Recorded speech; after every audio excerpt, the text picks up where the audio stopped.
김광진의 시사정비소. 시사정치 팟캐스트의 안티에이징. 듣다 보면 혼이 정상화되는 방송. 오늘도 뉴스와 썸 타는 세 남녀의 수상한 정비소 시작합니다. 안녕하세요. 저는 꿀잼 김광진입니다. 명품 보이스 장부경입니다. 하트 유발자 정주식입니다. 예, 반갑습니다. 오늘 수요일인데 네. 왠지 느낌은 월요일 같아요. 뭔가 축 처지는 느낌. 백수한테 근데 뭐 월요일이고 뭐 그런 게 어딨어요. 아, 그런가요? 어제 좋은 데 갔다 오셔가지고 그런 것 같아요. 아니 어제 하루 좀 쉬긴 쉬었는데 쉰 게 더 힘든 것 같아요. 맞아요. 네. 맞아요. 월요병. 그 어떤 언론에서 그랬잖아요. 월요병을 없애기 위해서 일요일날 출근해라.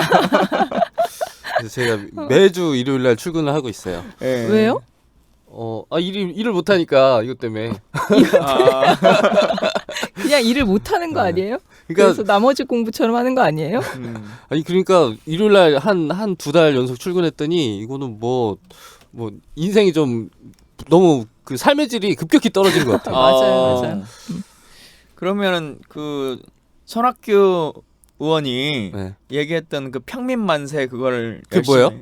이제 저녁 있는 삶 이후에 네. 새로운 슬로건을 가지고 네. 이분이 또 야심차게 선언했잖아요. 네.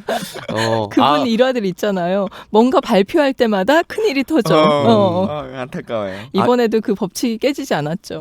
평민의 삶이에요 이번 슬로건이? 평민 만세. 평민 만세? 네. 평범한 시민이 뭐 꿈꾸는 세상인가? 뭐 네. 그런 식의 슬로건이에요. 지난번에 참 좋았는데 그거 그냥 하시지 왜 네. 쓸데없이 바꿨대요? 근데 지난번에 그거는 너무 슬로건이 좋았는데 진짜 좀 매치가 잘 안 됐던 것 같아요. 그 말하는 그러니까. 사람하고. 이건 다른 사람이 얘기했으면 참 어울렸을 것 같은데. 그러게요. 누가 어울릴 것 같아요? 어, 의원님 같은 분? 김광진 의원님? 어. 김광진 의원님 뭐 슬로건 같은 거 없어요? 정의력 있는 세상. 맞아. 그때 인터뷰할 때 들었습니다. 어떻게 그 슬로건 잘 되고 있나요? 일단 그 슬로건으로 책을 써야 되는데 큰일 났어요. 아 진짜 이번 책 주제가 그거예요? 제목을 그걸로 잡으려고 계속 생각하고 있는데 음. 생각만 하고 한자도 지금 못 쓰고 있으니까 큰일 났네요. 예. 책 나올 수 있을까요? 자, 그나저나 일단 감사를 좀 드려야 될 게 지난 시간에 저희가 하트 좀 눌러주세요 이렇게 부탁을 드렸더니 네. 진짜 어마어마한 하트가 왔어요. 네, 깜짝 놀랐어요. 예. 진짜 하트 누르는 걸 잘 모르셨던 분도 있었던 것 같아요. 맞다니까. 그 하트가 그냥 장식인 줄 아는 분들도 계신다니까요. 예.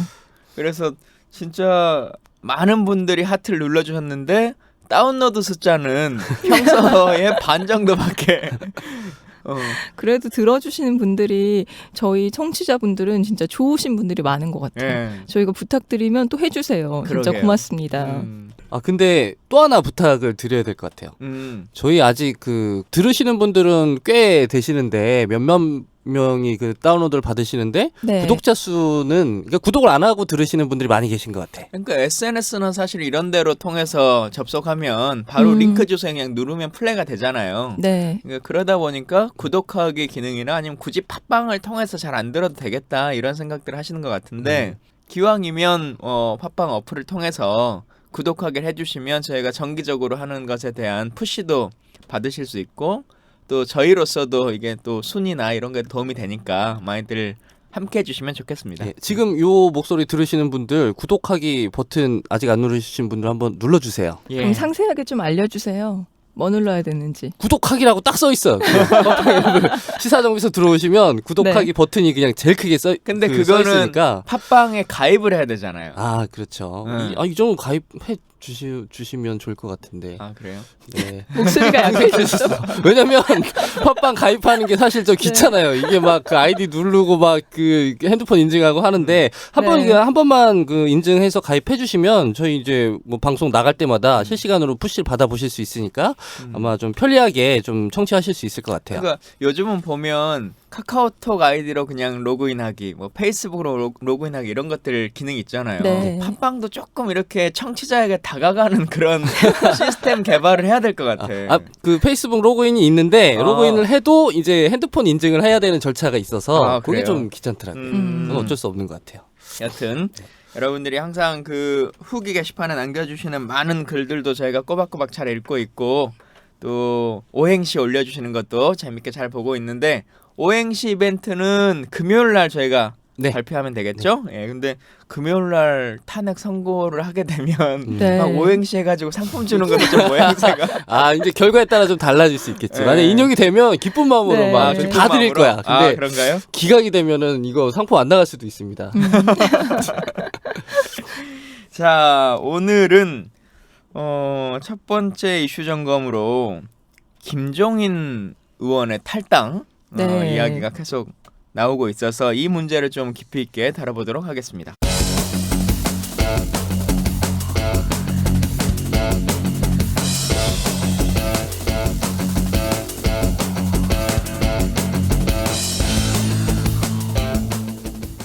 어제 포털 사이트 실검을 뜨겁게 달군 정치인이죠. 김종인.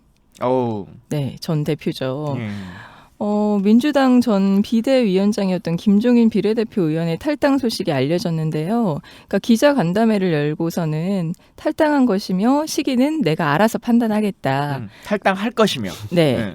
어느 당으로 들어가거나 그러진 않을 것이다. 이렇게 얘기를 했거든요. 이게 어느 당으로 들어가지 않겠다. 뭐 그렇다고 뭐 창당을 하는 것도 아니고 그러면 무소속으로 출마를 하겠다는 건지 좀 아리까리하죠. 저는 어제 이분 그 발표를 보고 진짜 추호 김종인 선생이다. 정말 추호라는 말이 정말 딱 맞는다라는 생각이 들었거든요. 그 전에는 자신은 추호도 당을 떠날 생각이 없다라고 얘기를 했잖아요. 근데 이번에도 역시나 추호 김종인 선생에 맞게끔 행보를 보였죠. 이분의 탈당에 대해서 다수의 민주당 지지자분들은 굉장히 좀 환영을 하는 분위기인 것 같아요. 네, 오히려 네. 잘 됐다. 네. 이게 떠날 때 박수 받는다는 게 정말 쉽지 않은 일이잖아요. 이게 사회생활 해보신 분도 네. 아시겠지만 들어갈 때는 다 환영받아요. 아유 반갑다 잘해보자 막 하는데 나갈 때 박수 받는 거 이거 정말 아주 훌륭한 분인 거죠. 저기 그 서울 어린이대공원에 가면은 6탄 삼형사 동상이 세워져 있어요. 이게 뭐냐면 6.25 때 그 백마고지 전투가 있었는데 아주 네. 굉장히 치열했던 전투였는데 이때 그 이 6탄 3인방 그 세 분의 군인들이 자기가 그 6탄이 돼서 스스로 폭탄이 돼가지고 적진에 뛰어들어서 막 그 전투를 승리로 이끄는 그 용사들이 있어요. 그분들의 희생 정신을 기리고자 그 동상을 세워놨는데 저는 민주당이 이번 대선 끝나고 나서 당사 앞에 탈당 삼형사 동상을 좀 세워놔야 될 것 같아. 삼형사 누구예요? 김종인 씨, 안철수 씨, 손학규 씨 네. 이런 분들이 나가서 지금 당이 얼마나 잘 되고 있어요. 지금 이분들이 자기 한 몸 희생해서 이 대선 승리를 위해 몸을 불사르고 있는 것 같아. 훌륭한 분들입니다. 근데 그거 페이스북에 써놓으신 거잖아요. 3인방 그거 해줘야 된다. 네. 근데 이번 대선이 몇 대 대선인지 모르더만. 되게 어? 20대 대선이라고 써놨어요. 20대 대선에 민주당에 탈당 삼형사가 있다라고 써놨는데 누가 이렇게 설명충이 들어와가지고 댓글로 이번 대선이 19대다 이렇게 달아놨더라고요. 그 설명충 누군지 한번 확인 한번 해보세요. 팩트 폭행 당했네요. 네. 그래서 아니 그건 정상적인 팩트를 얘기해 준 맞아요. 거가지고 그러니까 설명충이다. 설명충이라니. 대충 알아들을 수 있잖아. 이런 혐오적인 발언을 막 맞아. 쏟아내는 사람이 정상적인 그 시사 평론을 한다고 볼 수 있을까요? 저희가 방송이 끝나면 심하게 꾸짖겠습니다. 사과하세요. 네. 죄송합니다. 네. 이번 대선은 19대였습니다. 네. 자, 여튼 다시 또 돌아가서 어쨌든 아직 탈단계를 낸 게 아니잖아요. 네. 그러면은 또 말만 그런 거 아닌가라는 생각이 들거든요. 그러니까 이제 그 부분 때문에 또 많은 사람들이 이게 또 추호 선생의 스타일 아니냐. 네. 원래 이제 항상 그 누군가의 주변 사람을 통해 가지고 말을 흘리고 네. 그러고 나서 막 이렇게 사실 파악을 해보면 별로 아직까지는 그런 생각이 없다. 나중에 내 거취는 내가 알아서 결정할 거다. 뭐 이렇게 또 얘기하다가 그러면 이제 막 옆에 사람들이 그 밖에 있었던 사람들이 그러지 마세요. 막 이렇게 또 네. 예우받으면 그거에 또 좀 우쭐해가지고 며칠을 버티고 막 이제 이렇게 네. 사시는 것 같은데. 그러니까 예전에 그 이승만이 난 출마 안 하겠다라고 했다가 막 주변 막 관제 데모하고 사람들이 출마해 주세요 막 이럴 때까지 기다렸다가 마지못해 출마하는 것처럼 네. 그렇게 할 수 있겠다. 이번에도- 예전 왕들이 막 그러잖아. 나 그럼 선이 할 거예요. 어울린다, 전하 그러면 김종인하고. 아니되옵니다. 네. 막 이제 이런 거. 이번에도 이재명 시장이랑 안희정 지사가 지금 잡고 있는 형국이잖아요. 그러니까 또 이거를 이용하기 위한 자기를 띄우기 위한 또 술수라는 얘기도 있죠. 근데 뭐 그분들이 잡는다기보다 네. 정치적 예우는 뭐 워딩은 해야겠죠. 누구든지 간에 뭐 저희 같은 사람 입장에서도 뭐 당을 흔들지 말고 당에 남아서 정권 교체에 함께 해주시면 좋겠다. 네. 이런 말은 해야 되는 거 아니겠습니까? 네. 예, 공식적으로 저는 그렇게 한 겁니다. 예. 근데 그 문재인 후보는 그렇게 하지 않았어요. 그분의 뜻이 그러시다면 어쩔 수 없다라면서 굉장히 쿨하게 말씀. 아니죠. 안타깝다고 하셨죠. 정말 안타까울까요? 네. 상처 좀 김종인 씨가 상처를 입었을 것 같아. 요 문재인 아니, 후보의 이제 태도 때문에. 김종인 대표의 생각 안에서는 내가 이 정도로 얘기를 하면 문재인이 선대위원장을 맡아달라. 그렇죠. 문재인이 또 이러면 안 돼. 문재인 전 네. 대표님께서 네. 문재인 대표가 와서 선대위원장을 맡아달라. 아니면 다음 정부의 총리를 맡아달라. 네. 뭐 이렇게 하지 않을까라고 하는 생각을 하실 수도 있을 것 같은데 네. 그러기에는 문재인 대표도 너무 많이 마음 아파하고 있는 것 같아요. 다른 어떤 여러 가지 일들이 복합적으로 꼬여가지고. 네. 근데 이분 왜 그랬을까요? 왜 탈당한다고 말을 했을까요? 도저히 지금은 이제 아무도 관심 가져주지 않잖아요. 그냥 관심병이다. 그러니까 그 관심병이라고 말하는 용어 이번엔 좀 좀 그렇다. 단어의 사용이 너무 저급하다. 아니 이 사람 관종 아니에요. 내가 볼 때 뭐 관종인데 무슨- 관심종자인데. 아까 무슨 충이라 그랬어요? 설명충. 설명충 뭐 관심병 막 아유 우리 그러지 맙시다. 아니 근데 김종인은 누가 봐도 이거 관심종자잖아요. 아닌가요? 이제 관심종자? 관심 종자로 바뀌었어. 관종이잖아요. 관종. 아이 그래도 5선 국회의원에 네. 당 대표를 지낸 분에게 그렇게 말씀하시면 안 되죠. 그렇죠. 그러면 김종인 씨가 왜 탈당을 결심했을까요? 근데 여튼 지금은 아무도 관심을 안 두는 거잖아요. 네. 이게 관심은 그건가? 근데 그게 그 소리지. 그게 관심병이지. 그래도 그런 단어를 사용하면 안 돼요. 예. 방송 참 어렵네요. 예. 근데 뭔가 계속 이슈의 중심에 서고 싶은 분이잖아요. 네. 그렇죠. 근데 본인이 당대표로서 비대위원장으로서 도장을 들고 있을 때는 많은 사람들이 와가지고 어쨌든 굽신굽신 할 수밖에 없는 상황이죠. 근데 지금은 실질적인 권한이 막 있는 것도 아닌데 누가 그분에게 가가지고 네. 굽신거리겠어요? 그리고 그분의 의사라고 하는 것에 대해서 전폭적인 지지. 네. 비대위원장은 당원 당규라고 하는 것을 넘어설 수 있을 만큼의 권한을 당에서 준 것이지만 지금은 추미애 대표도 당원 당규를 넘어서면서까지 할 수 있는 권한이 없습니다. 네. 근데 지금도 그 모든 것들을 넘어서는 권한을 다 자기가 가져야지만이 실제 일을 할 수 있다라고 네. 얘기하고 있으니까 예를 들면 지금 가장 탈당의 근거로 제시하고 있는 것이 본인이 제시한 법안을 통과시켜주지 않는다. 당이 관심이 없는 거다. 지금 이렇게 얘기하고 있는 거잖아요. 관심종자 맞네요. 근데 저는 이 부분에서 셀프 공천 사태가 있었잖아요. 그 부분을 좀 주목할 필요가 있는 것 같아요. 이분이 진짜 국회의원으로서 자신의 법률안이 그 법안이 발의가 안 됐기 때문에 정말 탈당을 하는 것인가에 대해서 의문이 통과가 드는 안 게 됐기 때문에. 그렇죠. 셀프 공천에서 비례대표 2번을 받았잖아요. 그럼 자신이 국회의원으로서 분명히 꿈이 있고 뭔가 하고 싶은 의지가 강했기 때문에 그렇게 했다라고 생각하는데 그동안에 했던 행보들을 보면 자신이 뭐 제대로 된 법안을 하나 낸 것도 없고 사실상 그러면서 이번에는 탈당까지 운운을 했단 말이에요. 그럼 탈당을 하게 되면 자연스럽게 자기 국회의원직을 놓게 되는 거예요.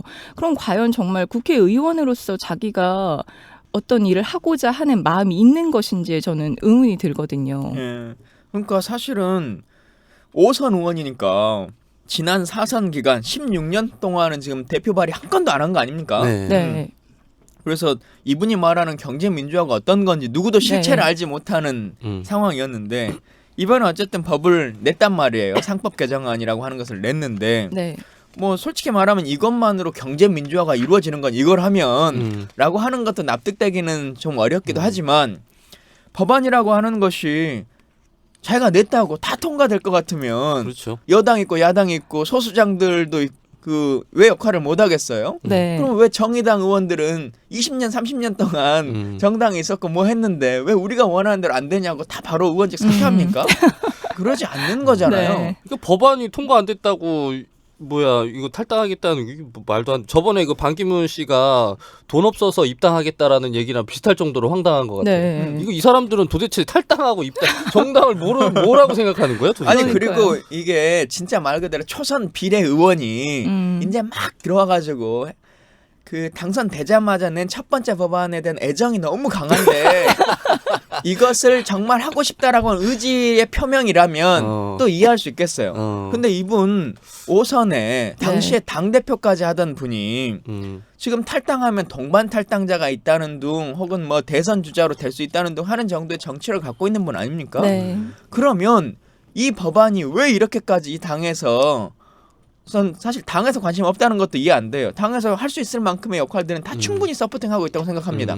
근데 이게 통과 안 된다면 아 정권을 바꿔서 우리가 여당이 돼서 어떻게 해봐야 되겠다라든지 이 법을 위해서라도 아니면 이걸 하기 위해서 지금 뭐 다른 당에 있는 분들 대선 주자들 만나가지고 막 얘기하지 않습니까? 네. 자기의 네. 거치 행보 문제들은 막 얘기를 하고 있는데 그럼 이 법안을 설득한 문제에 대해서 다른 당의 당대표나 자유한국당이나 이런 데 가가지고 강연하고 다니란 말이에요. 그러지 않잖아요. 네. 그러면서 이 모든 책임은 그냥 원내대표나 추미애 대표에게 다 돌려버리면서 탈당의 변이라고 말하는 건 이거는 국회 시스템을 거의 17년간 국회의원 생활을 하면서 전혀 그 4년 한 저보다 더 모르고 있는 상태로. 아 내가 더 많이 한다 김종인보다. 그러니까 뭐 진짜. 네네. 진짜 국민을 우롱하는 것 같거든요. 보면 경제민주화 법안을 통과시키고자 했으면 그럼 인터뷰를 할 때 자신의 법안에 관해서 얘기를 해야지 자신의 거취에 대해서 먼저 얘기하는 건 절대 아니거든요. 근데 항상 자신의 거취는 항상 흘리고 다니고 얘기하면서 자신이 법안이 뭔지 그 세부 항목들이 뭘 원하고 있고 어떤 걸 위해서 만드는 것인지에 대해서는 거의 아는 분들이 없을걸요? 그러니까 실체가 없어요, 실체가. 네. 안철수의 생각, 뭐 박근혜 창조 경제 이런 거랑 별 차이가 없어요. 3대 이게. 미스터리. 3대 미스터리. 한국 정치의 3대 미스터리입니다. 죄송합니다. 녹음 도중에 김종인 의원이 실제로 8단계를 제출해버렸습니다.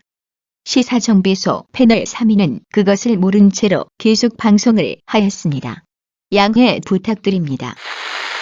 근데 이분이 그 두 가지 탈당의 명분을 이야기를 하셨는데 상법 개정안이 통과되지 않아서 뭐 충격 먹었다 이게 하나가 있고 네. 또 하나는 나라가 반쪽으로 갈라져서 걱정이 크다 뭐 이런 얘기를 하셨어요. 그러니까 나라가 반쪽으로 갈라졌다는 그 네. 구실이 뭐냐면 이번 탄핵 결과에 대해 헌재 그 결과에 대해서 승복할 거냐 불복할 거냐라는 여론이 여론조사를 해봤더니 반반으로 나왔다. 이거 나라가 반쪽으로 갈라졌다라는 말도 안 되는 얘기를 하시는데 팩트 폭행 먼저 하자면 반반으로 갈라졌다는 것 자체도 달라요. 70% 이상의 국민들이 모든 여론조사에서 탄핵 인용을 바라고 있는 상태거든요. 아 그러니까 그 탄핵 인용이냐 기각이냐가 아니라 탄핵 결과에 대해서 승복할 거냐 불복할 거냐라는 거죠. 그러니까 아직 일어나지 않은 일에 대해서 지금 네. 뭐 예상한 건데 그거는 뭐 그럴 수 있지. 예를 들면은 나 같으면은 만약 황교안이 대통령 되면 승복할 거냐라는 여론조사가 오면 나는 불복할 거라고 답할 것 같아. 그거는 지금 별 의미 없는 여론조사인 거죠. 그러니까요. 네. 그러면서 페이스북에 뭐 이제 글을 썼잖아요. 네. 뭐 병자호란 때 인조가 남겼던. 아. 난 진짜 이분이 그런 뭐 말도 하셨어요? 예를 들어도 왜 굳이 대한 조선에 많은 왕들이 있는데 삼전도의 굴욕을 겪었던 인조의 예를 가지고 네. 나라는 스스로 기운 뒤에야 외적이와 무너뜨린다. 이걸 이제 예로 들었단 말이에요. 사실은 이 병자호란의 가장 일어났던 가장 문제아는 인조 자신이에요. 네.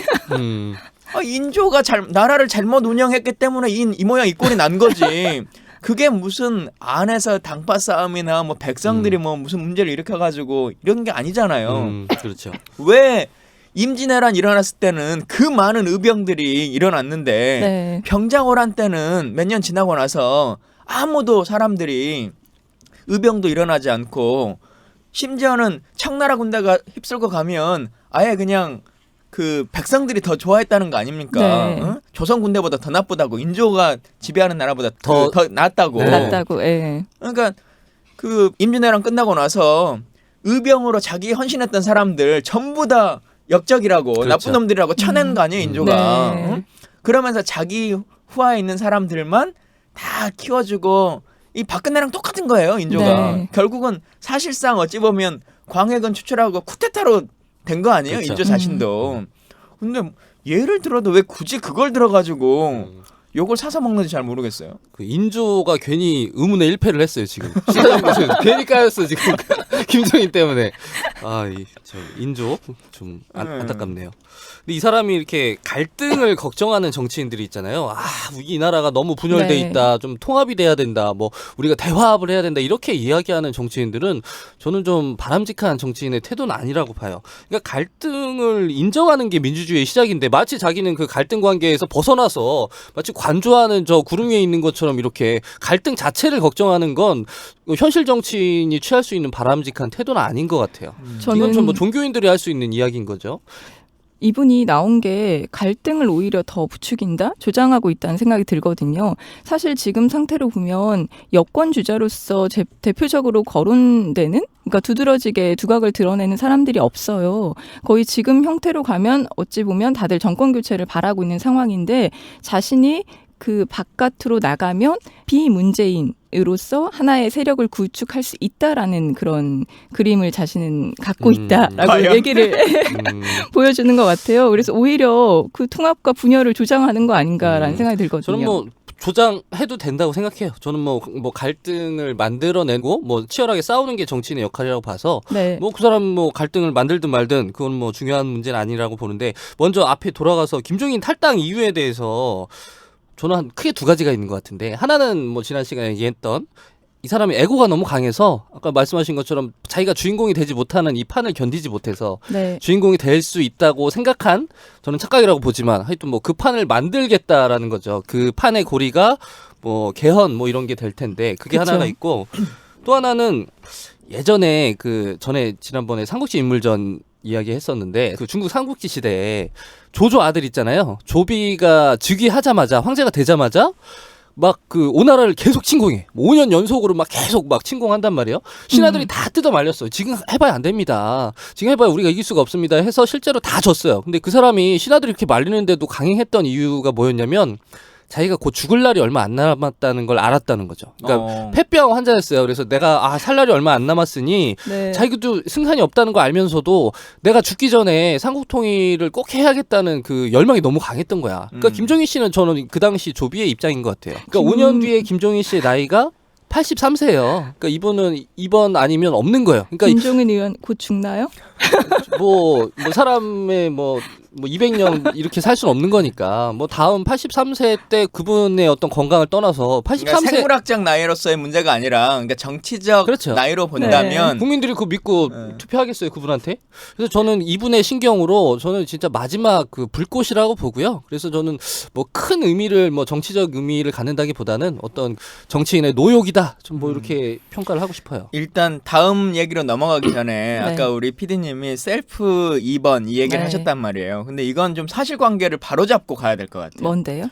뭐냐면 김종인 의원도 그렇고 또 많은 사람들이 많이 알고 있는 것 중에 하나가 셀프 2번에 대한 비난이 커서 모욕감을 느낀다라고 얘기하고 있는 거잖아요.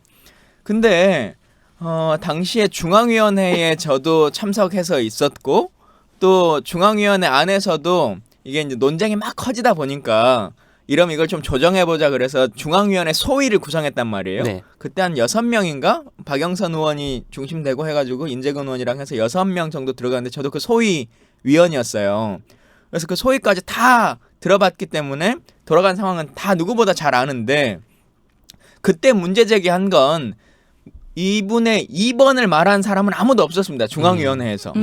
그리고 당헌 당규상 본인이 어느 집원을 순번을 뭘 하든지 간에 3명을 할 수 있는 권한은 본인에게 있어요. 그건 네, 누구나 맞아요. 인정했습니다.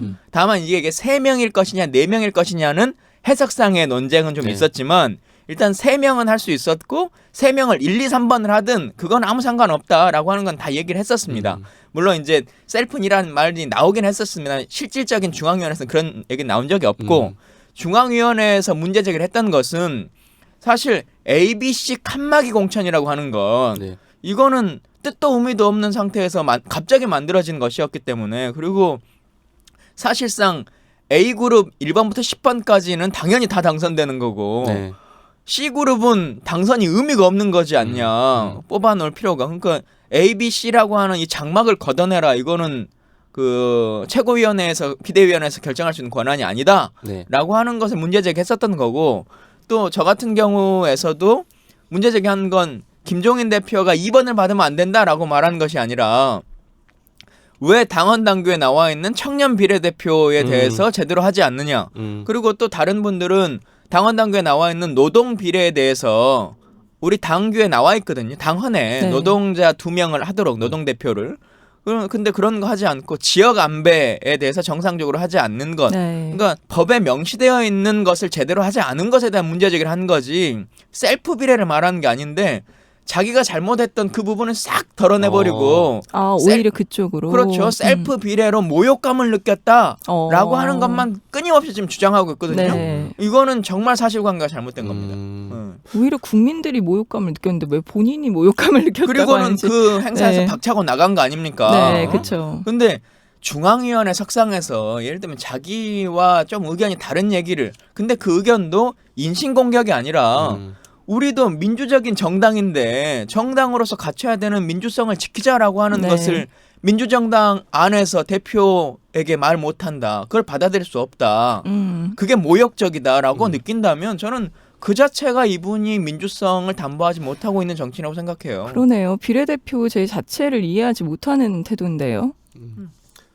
그러니까 공천이 그냥 총체적으로 실패를 했었는데 지금 비례 2번에 대한 논쟁만 지금 사람들이 기억하고 있다. 그러네요. 지금 이 말씀하신 거잖아요. 근데 그 비례 2번은 공식적으로 문제 제기를 한 부분이 아니라는 거예요. 그렇죠. 근데 계속 언론에서나 그것만 가지고 오히려, 네. 딴지를 걸고 있어요. 자기가 잘못한 부분들에 대해서는 하나도 얘기하지 않고. 근데 그것도 당에서는 뭐 그게 2번이 그렇게 크게 뭐 어차피 10번 안에 들어가면 다 당선이니까 그게 의미가 없을 수 있는데 국민들의 입장에서 보면 지지자들 입장에서 보면 그것도 사실 굉장히 좀 이상하긴 웃기죠. 했어요. 네. 그리고 사실 뭐 그 지지자들이 그렇게 비판을 하면 그래 나 10몇 번은 그냥 내려갈 수 있잖아. 어차피 국회의원 들어가면 그게 순번이 뭐가 중요해. 근데 끝까지 그 2번을 고집하는 그 모습이 사람들이 야, 저 사람은 진짜 도저히 굽히지 않는 사람이구나라는 인식을 그때 많이 줬던 네. 것 같아요. 그분의 실체에 대해서 그때 정말 많이 생각하게 됐죠. 네. 알게 됐고. 근데 이분이 탈당을 했는데 출마가 가능할까요? 일단은 탈당을 하셔야 되는 건데, 네. 네. 뭐 한다고 했으니 가정해보죠 뭐. 근데 네. 이제 그 말은 또 걷어들일 수가 있는 거잖아요. 네. 주위에 여건이. 불신이 지금 네, 이제 섞여 아무도 있어. 안 믿어. 네. 왜냐하면 정치인이 탈당한다고 할 것 같으면 서류는 탈당계는 내지 않더라도 네. 나 탈당합니다 이렇게 선언하죠. 기자회견장에 서서. 네. 근데 후원금 계좌를 이제 막지 않았어요? 근데 후원금 계좌 막은 것이 뭐 어느 정도는 그 마음을 인지할 수 있겠지만 예를 들면 탄핵 끝나고 60일간은 또 안 할 수도 있는 거예요. 어느 상황까지 어떻게 될지 모르는 거고 탈당이라고 하는 선언을 언젠가는 탈당할 거다라고 하는 말이 과연 신빙성이 있는가. 5년 뒤에 할 수도 있는 거고. 그러니까 어찌 보면 이제 가장 문제되는 게 이런 거잖아요. 비례대표 같은 경우는 지역구 의원이야 나 탈당한다 그러면 상관없습니다. 네. 무소속으로 남으면 의원직이 유지되니까. 근데 잘 아시는 것처럼 비례대표는 본인이 탈당하는 경우에는 의원직이 상실되는 거고 네. 제명되는 경우에는 의원직은 유지될 수 있는 네. 무소속 의원으로 남는 거잖아요. 네. 이제 이렇게 되면 우리 당의 또 많은 지지자분 중에 당원분의 몇 분이 이거 해당행위 아니냐, 그렇죠. 당을 흔드는 거다라고 제소를 한단 말이에요. 네. 그러면 객관적으로 보면 법리로만 보면 해당 행위가 맞을 겁니다. 네.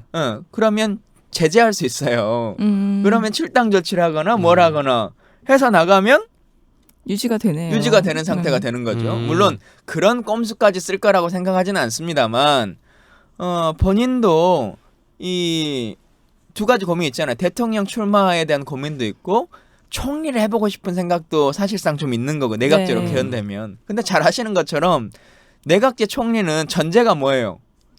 개헌이죠. 아니죠.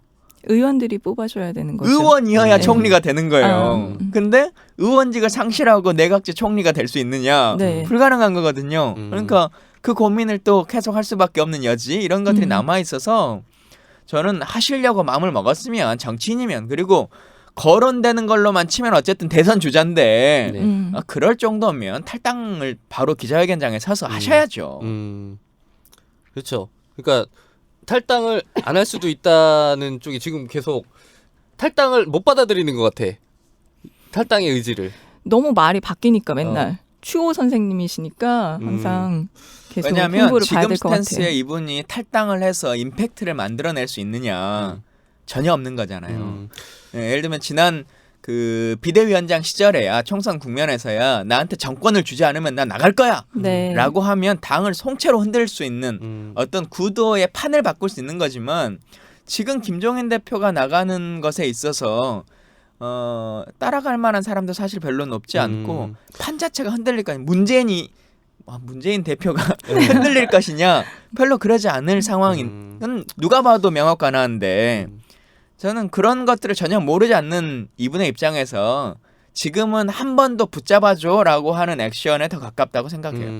근데 저는 이 말의 무게로 봤을 때, 그러니까 뭐 이 사람의 여태까지 행태나 이런저런 그 의원직 관련된 상황들을 봤을 때 뭐 네. 그런 가능성도 있다고 보는데, 근데 이 말의 무게만 놓고 봤을 때 그러니까 예전에 뭐 안희정 지사 캠프로 갈 수도 있다, 뭐 이럴 수도 있다, 저럴 수도 있다 설이 나왔을 때랑 지금은 좀 다른 게 본인이 탈당하겠다고 말을 했어. 그리고 그 당의 그 문재인 대표도 그러면 그 뜻을 존중하겠다 뭐까지 얘기했는데 이걸 주워 담을 수 있을까? 이 사람이 가오를 굉장히 중요하게 여기는 사람인데 이거를 다시 나 생각해 보니까 사람들이 말리니까 나 탈당 안 할 거야 이렇게 가오상하는 행동을 할까? 안희정 그건 아닌 지사의 것 같아. 선대본부장으로 간다면요.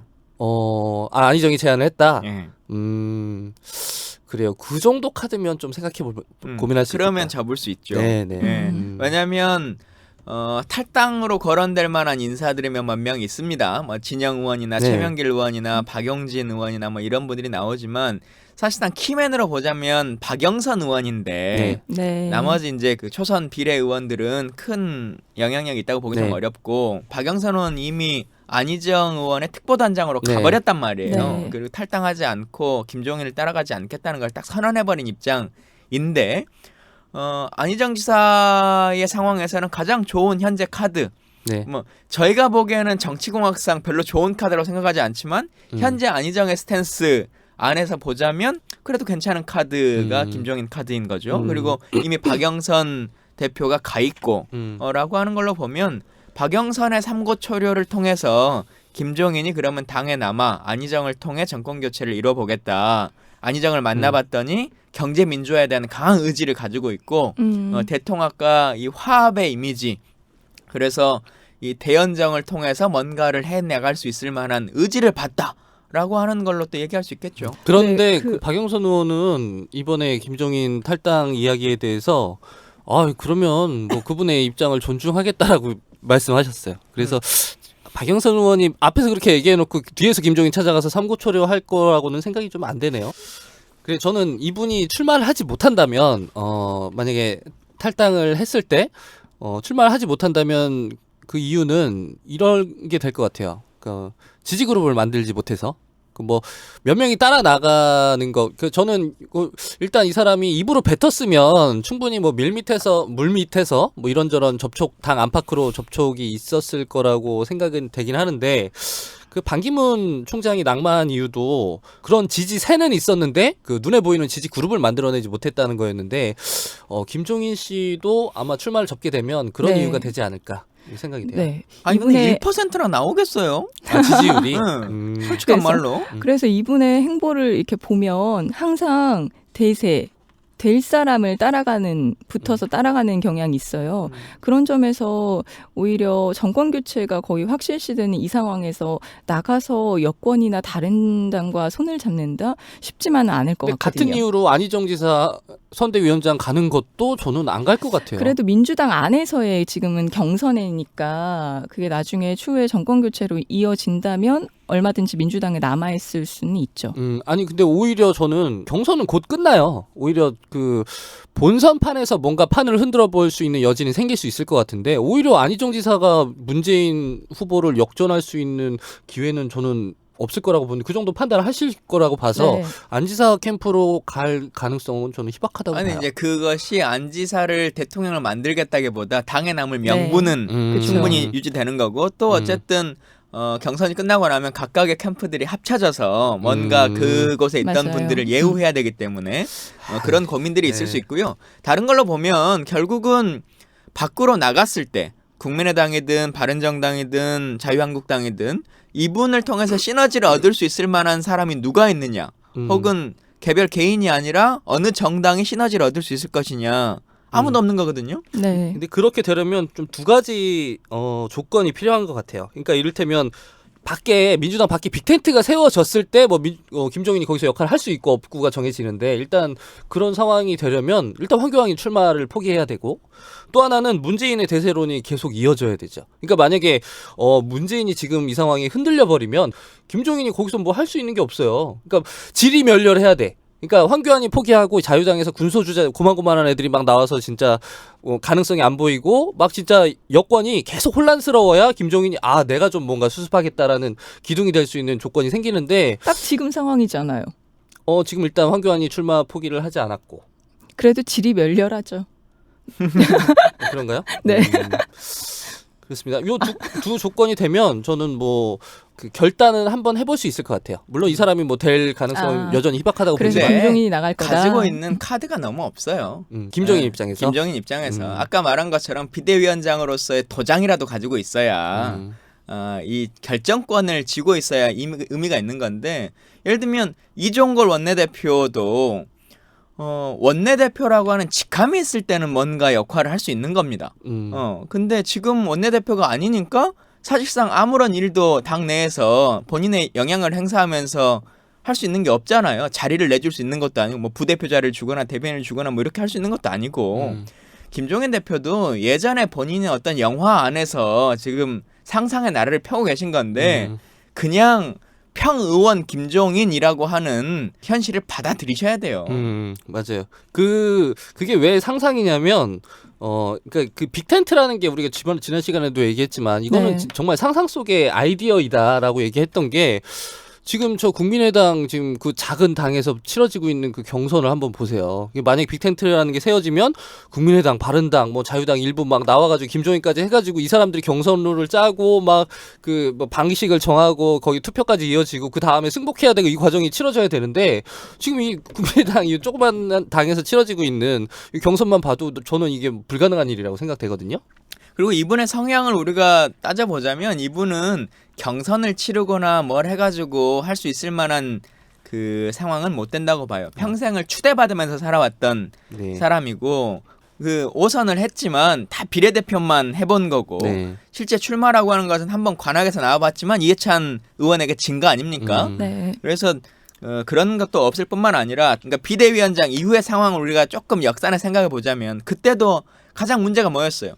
비대위원장으로서 아름답게 끝내주기를 다 바랬는데 결국은 그 이후에도 당대표로 추대해달라라고 하는 것 때문에 삐그덕거리기 시작하는 거지 않습니까? 네. 그러니까 이분 빅텐트를 만들어도 자기를 당연히 대선 주자로 그 빅텐트의 대표로 뽑아주기를 바라고 있는 상황이지, 네. 내가 멋지게 경선해 보겠다라고 하는 맞아요. 생각을 갖고 있는 분이 아니기 때문에요.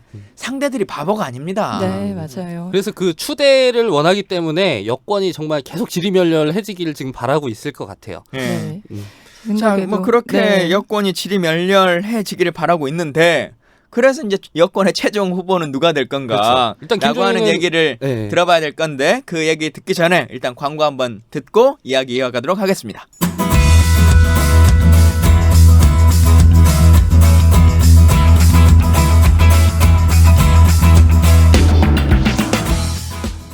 이 맛이 진짜 망고다. 망고는 아라망고. 필리핀 현지에 직원을 파견해 품질 관리를 하고 중간 유통 과정을 생략해 고품질 망고에서 나올 수 없는 파격적인 가격에 특가 판매합니다. 진짜 망고를 경험하세요. 망고는 아라망고. 네이버에 망고나라를 검색하시고 아라코리아로 들어오시면 됩니다. 예, 아라망고에서는 판매되는 순이익의 10%를 시사정비소의 정비 자금으로 후원한다고 하니까요. 여러분께서 많이 좀 사랑해 주시고, 또 하나 잊지 마셔야 되는 것이 구입하고 끝나면 안 됩니다. 효과를 증명해야 되니까 아라망고 게시판에도 시사정비소를 통해서 구입했다고 꼭 글 하나씩 남겨주시면 감사하겠습니다.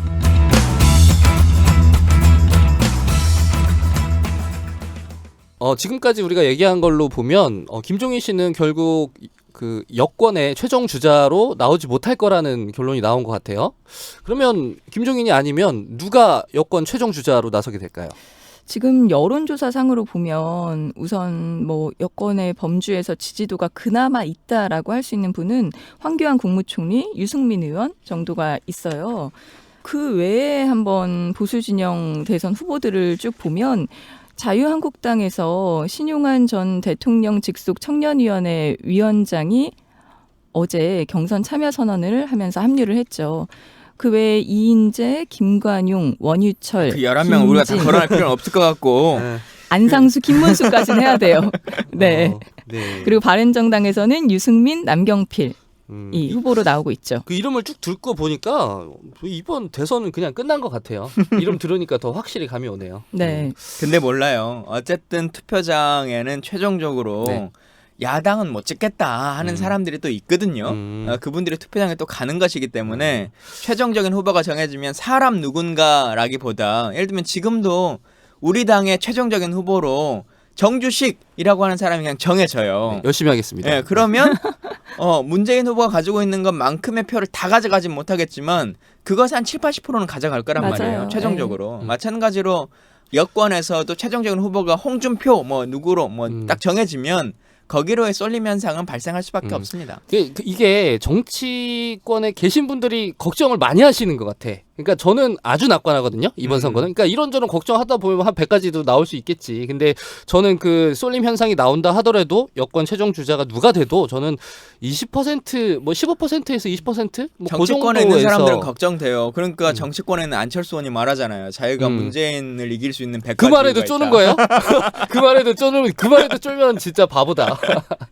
근데 뭐 그럴 수는 있을 것 같아요. 아무래도 뭐 정치 직접 하시는 분들은 이런저런 걱정이 드시겠지만 뭐 저는 좀 한 발 물러서서 보는 입장에서 저는 아주 뭐 탄핵도 그렇고 이번 대선도 그렇고 저는 아주 낙관하는 편입니다. 네, 그래도 보수 진영 그 후보들을 얘기를 꺼냈으니까 얘기를 해보자면 그나마 지금 떠오르는 샛별이죠. 여권 쪽에서는 홍준표 경남도지사가 우선 있죠. 네. 그리고 저는 김무성 전 대표도 좀 나중에 어떤 거취를 표명을 할지 좀 지켜봐야 되지 않나라는 생각이 들어요. 일단 큰 지지를 가장 많이 갖고 있는 사람부터 얘기해 볼까요? 황교안 네. 씨가 일단 뭐 출마할지 말지가 제일 큰 변수가 될 텐데 네. 지난번에 한 번씩 말씀하셨는데 입장이 좀 변한 게 있나요? 출마할 것 같나요, 이분? 일단 황교안은 그 박근혜 대통령이 하야냐 마냐라고 하는 것의 변수를 좀 지켜봐야 될 것 같고 네. 탄핵한 이후 다음 주 여론조사에 20%를 넘느냐 아니냐. 그래서 20%를 그 주에 못 넘으면 저는 네. 그냥 바로 접을 거라고 생각합니다. 그래서 바로 접을 거라고 생각하고 네. 네. 왜냐하면 바로 그 선거 기일을 권한대행 지정해야 되거든요. 네. 그러면 본인이 지정한 기일에 본인이 출마하기가 좀 이상하게 꼬이는 측면들이 네. 있어요. 네. 그래서 그 주 여론조사를 가지고 바로 결단할 거다. 네. 근데 20%가 안 넘으면 접을 거다라고 생각하고요.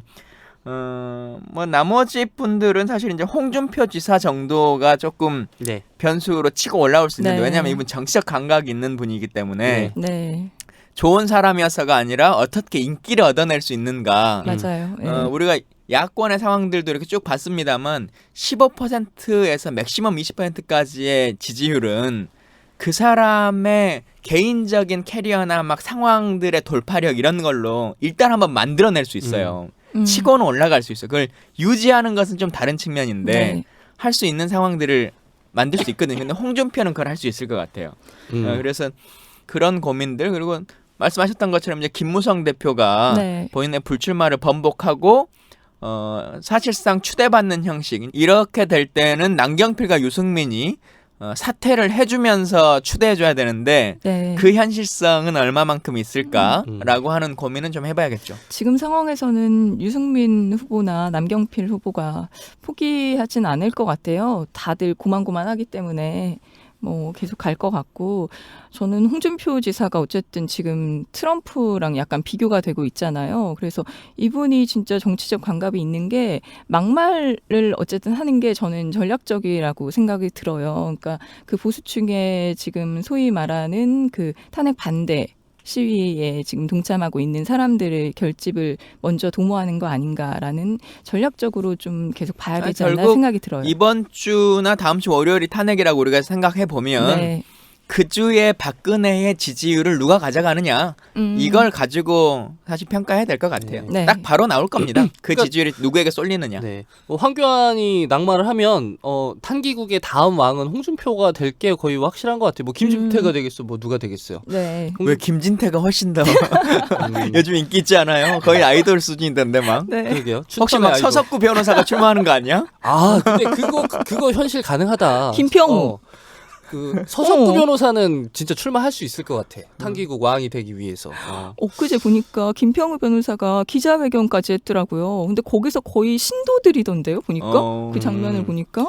만약 그 신도들이 나를 막 그렇게 네. 막 신으로 떠받들어 주면 나라도 좀 혹할 수도 있을 것 같아. 지금 그러신 것 같아요. 거의 김평우 변호사가 하는 걸 보니까 거의 광신도들을 이렇게 다스리는 듯한 모습이 되게 보이더라고요. 근데 갑자기 생각났는데 그 탄기국 분들 빵 이렇게 나눠주잖아요. 맞아. 근데 그 빵에 붙어있는 스티커 보니까 네. 탄핵 인형 8대0 이렇게 해가지고 빵을 막 서로 먹대. 어떤 의미인지 모르고 그냥 드시는 것 같아. 그냥 아무 생각 없이 나오시는 거지 그분들은. 근데 지금 우리가 여권 주자들만 이야기를 했는데 사실 여기서 제일 큰 변수는 중간에 있는 이 국민의당이 지금 어떻게 연대를 할 수 있을 것인가 뭐 이런 거잖아요. 중간에 안철수가 그 여권 주자들하고 연대를 할 수 있을까요? 일단 자유당하고 나는 손 안 잡겠다고 여러 번 이야기를 했는데 네. 이 안철수가 저는 그 민주당 야권 입장에서는 굉장히 지금 큰 복인 것 같아요. 이 사람이 가운데 딱 알박혀 있으니까 이 보수 진영에서 좌클릭이 안 되는 거야. 이게 안철수를 거치고 나서 문재인 표를 흡수를 해야 되는데 안철수가 지금 전혀 미동도 안 하고 있어요. 그래서 안철수가 끝까지 지금처럼 버텨주면 저는 뭐 필승이다라고 생각을 해요. 그리고 정치적으로 보면 뭐 표의 확장성 이런 거는 좀 다른 측면이고 소위 말하는 빅텐트론 이 문제가 안철수 의원이 버티고 있음으로 인해서 확전이 안 되고 있는 거잖아요. 네. 그렇죠. 본인이 그냥 후보가 되고 싶지 다른 사람을 같이 해가지고 되고 싶은 생각이 전혀 없는 지금 상황이기 때문에 그렇죠. 이게 안철수 의원이 없었으면 빅텐트를 비난하는 걸 우리 당의 후보들이 해야 될 상황이에요. 근데 우리 당의 후보들은 빅텐트는 말할 필요가 없는 거지. 손안 대고 꼽는 안철수가 거야. 다 해결해주고 국민의당에서 다 정리해 주니까. 근데 만약에 이 당에서 안철수가 아니라 손학규가 진짜 경선에서 승리한다 그럴 가능성은 없어 보이지만 그러면은 손학규는 어디든 갈 수 있는 사람이거든요. 근데 그럴 가능성 없다고 장담할 수 없어요. 그 안철수를 이길 수도 있다. 네, 거의 지금 뭐 3배 이상 차이가 나던데요. 경선 룰을 어떻게 하느냐에 따라서도 다르고 이제 거기 같은 경우는 완전 국민 경선 형식이 또 아니기 네. 때문에 네. 조직표라고 하는 걸 통해서 대세를 바꿔낼 수 있는 거잖아요. 그리고 예전과 좀 다르게 호남 그 민주당 의원들과 그러니까 호남의 국민의당 의원들과 안철수 의원의 사이가 거의 네. 좀 벌어져 있는 상태잖아요. 처음에 나갈 때랑 다르게. 그래서 박지원 대표가 과연 안철수를 위해서 힘을 실어줄 것인가라고 하는 측면이 좀 다를 것이기 때문에 좀 더 지켜봐야 될 것 같아요. 그건. 근데 뭐 손학규 측 얘기를 들어보면 자기한테 너무 불리하다. 이거는 뭐 안철수를 위한 경선룰이다라고 주장을 하고 있어. 근데 사실 뭐 이 당에 뭐 그렇게 뭐 경선이 중요한 것 같진 않고. 아직 경선 룰이 확정 안 됐죠. 안 됐죠. 그거 언제까지 해서 후보 결정을 해야 되지 않나요, 지금? 뭐 그거야 자기들 마음인데 네. 그 결국은 탄핵이 이루어지고 나면 시간에 네. 쫓겨서라도 다들 각당이 할 수밖에 없겠죠. 네, 지금 시간이 없는 상태여서. 이게 10% 남짓한 지지율을 갖고 있는 이 안철수 얘기를 계속 해야 되는 이유가 뭐냐면 이게 지금 캐스팅 보트를 어쨌든 쥐고 있어요. 그러니까 자유당은 안 간다고 했는데 근데 이거 또 민주당 쪽하고는 어떻게 될지 모르는 거 아니에요? 민주당의 후보들은 뭐 이재명 시장 정도를 제외하고는 다 뭐 국민의당하고 연정할 수 있다라고 공공연히 얘기를 하고 있고, 근데 안철수 입장에서 이걸 받을까? 이건 좀 저는 모르겠어요. 안철수 의원도 사실상 이번이 마지막 정치 인생이라고 생각할 거라고 생각해요. 네. 그래서 아무리 국민의당의 후보들이 그러니까 국민의당의 의원들이나 당 대표나 이런 분들이 얻을 걸 어떻게 생각해서 소연장 하자, 뭐 합당을 하든 뭘 하든 다시 한번 해보자라고 하는 의견을 펴도 안철수 의원이 절대 반대할 거라고 생각해요. 네, 저도 저는 처음에 끝까지 포스터 붙일 거라고 생각해요. 네, 얘기했듯이 자신은 이번에서는 절대 물러나지 않겠다. 문재인 후보랑 어쨌든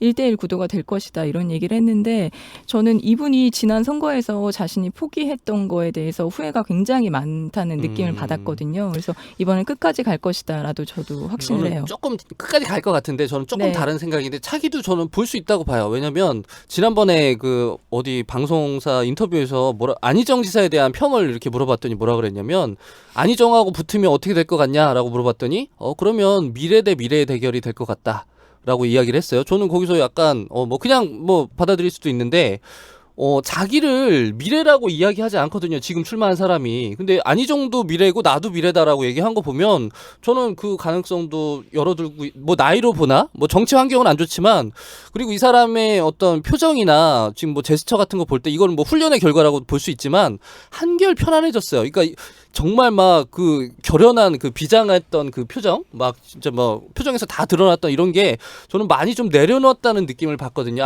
그 안철수의 표정을 보면서 저는 나이로 보나 어쨌든 자기 당을 갖고 있기도 하고 차기를 볼 수 있다고 봐요. 근데 거기서 말하는 미래라고 하는 것은 기존의 문재인 후보를 비롯한 사람들은 구태다라고 하는 그렇죠. 측면을 이제 강조하기 위해서 사용한 정치적 아젠다라고 좀 보여지고요. 네. 정치인이 본인 스스로 다음이 차기가 있다라고 생각하면서 하지는 않겠죠. 지금 상황에서는. 그리고 아마 동력도 거의 상실될 거라고 생각합니다. 그 정도 시가 10년 정도가 지나고 나서도 새 정치 이미지를 안철수에게 사람들이 가질 것인가. 지금도 이미 지겨워지고 있는 상태인데 네. 그러지 못할 것 같고요. 여튼 이렇게 1시간 동안 김종인 의원에 대한 얘기를 하다 보니까 자연스럽게 여권 주자들의 상황까지 확인해 보게 됐는데 우리 이미지 안에 김종인 의원도 아마 여권의 후보로 생각하기 때문에 이렇게 자연스럽게 이어지는 게 아닐까라고 네. 하는 측면도 좀 있는 것 같아요. 그래서 오늘 결론을 못 냈어요. 그러니까 여권에 누가 나올지에 대해서 우리 3명 다 누가 나올 것 같다라는 예상을 아무도 안 하고 있어 지금. 다음 주 되면 그래도 좀 확실해지지 않을까 저는 생각하거든요. 근데 누가 네. 나와도 그렇죠. 크게 의미 있지는 그래서 않겠다. 그 생각이 지금 다 라고 공유를 하는 하고 있어서 생각은 좀 네. 있는 것 같고요. 네. 자, 여튼 근데 이제 탄핵 선고가 이번 주 금요일 날 있을지 월요일 날 오전에 있을지 좀 더 지켜봐야 되겠습니다만 금요일 날 있으면 우리가 좀 상황을 그렇게 이렇게 스튜디오에서 녹음할 수는 없는 거 아니겠어요? 어디서 할까요? 그러니까요. 어떤 방식이 좋을까? 한번 좀 고민도 해보시고. 근데 출장 가신다며요? 금요일날 만약에 인용되면 못 가죠. 그 중차대한 일을 두고. 예. 상황에 따라서 우리도 헌재 앞에서 생중계를 한번 이렇게 해보는 네. 시청자분들과 함께 광장에서 이야기를 같이 나눠봤으면 좋겠다는 생각도 같이 하면서 마무리를 좀 드리도록 하겠습니다. 네. 오늘도 긴 시간 함께 해주셔서 감사합니다. 고맙습니다. 감사합니다.